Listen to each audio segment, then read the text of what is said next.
Meaning of dryad. Dryad. Dryad.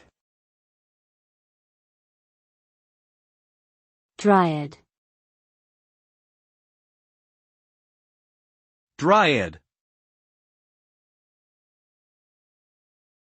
A dryad is a mythical creature from Greek mythology and is typically portrayed as a female tree spirit. Dryads were believed to inhabit trees and were closely associated with the tree they lived in. In some tales, harming or destroying the tree would also harm or kill the dryad. Dryads were often considered to be shy creatures, but they were also known for their beauty and could be quite alluring to humans. Today, the term dryad is sometimes used in fantasy literature and art to refer to similar tree spirits.